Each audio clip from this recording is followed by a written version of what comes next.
みんな、こんにちはなのだ。動画ナビゲーターのずんだもんなのだ。今日はベネズエラの最新ニュースを全部で3問まとめて紹介するのだ。その前に豆知識なのだ。ベネズエラは小さなベネチアという意味だとされているのだ。1499年にアメリゴ・ベスプッチたちが水上家屋の景色を見てベネチアを思い出して、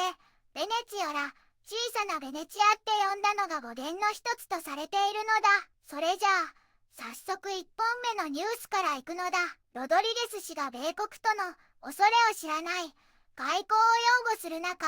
ベネズエラの医療従事者がマドゥロ大統領の釈放を要求しているという話題なのだ。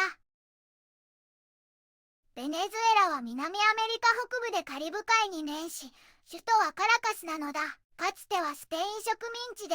19世紀にシモン・ボリーバルらが独立を勝ち取り、現在は大統領制の共和国なのだ。人口は約2800万人で、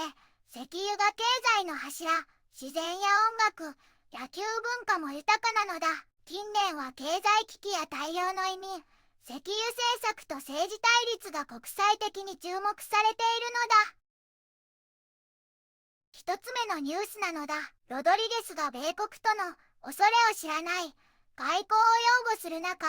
ベネズエラの医療従事者がマドゥロの釈放を要求という記事なのだ。2026年1月3日、アメリカ軍がカラカスなどを空爆し100人以上が死亡し、ベネズエラのマドゥロ大統領と第一夫人フローレス氏が麻薬密輸共謀などで起訴され、拉致されたとして、医療従事者たちが国連開発計画事務所に更新し即時解放を求める書簡を提出したのだ。ノーベル平和賞受賞者ペレス・エスキベル氏も国連に拘束状況調査委員会の設置を要請したのだ。一方、代行大統領ロドリゲス氏は、米国による石油制裁が続く中でも恐れない対話外交を掲げ、近く米国公式訪問を行う予定で、トランプ大統領もその指導力を称賛しているのだ。二つ目のニュースなのだ。米国管理の原油売却でベネズエラの銀行に3億ドル、政府当局者は石油改革を擁護という記事なのだ。ベネズエラでは、米国が管理して売却した原油代金のうち3億ドルが民間銀行4行に入金されたのだ。この資金は主に食料や医療品を輸入する民間企業向けに外貨オークションで供給され、労働者の所得と購買力をインフレや為替不安から守る目的なのだ。並行市場の為替は1月初めに1ドル900ボリバルまで暴騰したが、外貨注入の期待で500未満に下がったのだ。同時に、ロドリゲス国会議長らは、制裁と経済現実に対応するため、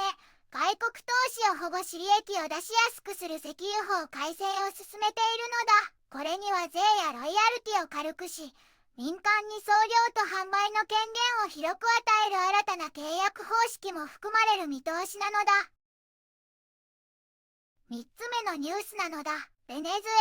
ラ、ロドリゲス氏、国民向け演説で米国とのエネルギー協力や外交をアピールという記事なのだ。ベネズエラの代行大統領デルシー・ロドリゲス氏がカラカスの国会で年次演説を行ったのだ。1月3日の米軍によるマドゥロ大統領夫妻の攻撃と拉致を受けて就任したロドリゲス氏は、国際法を尊重しつつ米国とエネルギー協力を続ける意向を表明したのだ。ベネズエラは制裁下でも19四半期連続成長や2025年 GDP 成長率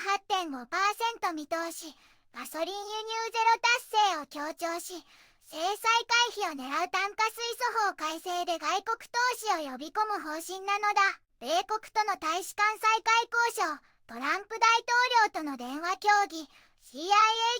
長官との会談、ワシントンへの特使派遣など外交攻勢を進めつつ、主権を守る、恐れない外交と国民的団結を訴えたのだ。また米国との合意で、199人を乗せた強制送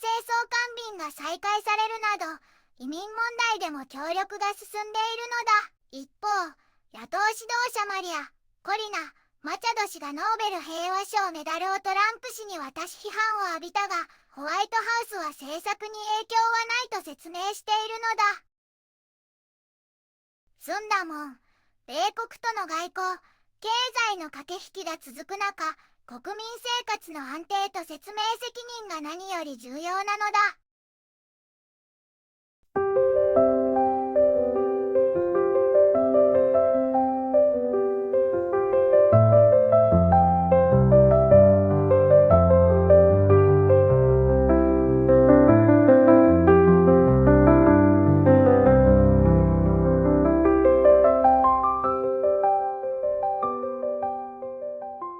こんにちはなのだ。この番組では世界のあまり知られていない国や地域からちょっと不思議でちょっと感動するニュースをお届けするのだ。日本ではあまり話題にならないけど、世界には僕たちが知らないままの出来事や優しさや驚きに満ちた物語がたくさんあるのだよ。テレビでもネットでもあまり見かけない。けれど本当はもっと伝えられるべき小さな世界の声。そんな声を僕と一緒に見つけに行くのだ。さあ、一緒に知られざる世界の旅を始めるのだ。